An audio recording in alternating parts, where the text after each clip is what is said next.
For the Tajima HC models, you can also fix the thread break sensor issues behind the knobs. You can remove the head and you will see behind it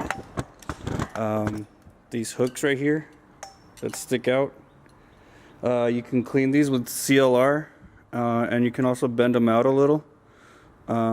With time they'll bend up, so just bend them back a little bit, and that way they make contact with the wheels that are in the back of the head.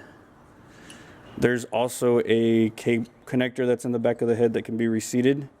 You can go ahead and disconnect that and reconnect it, and just make sure it goes back in the right place, and then just put this back in the position that it goes.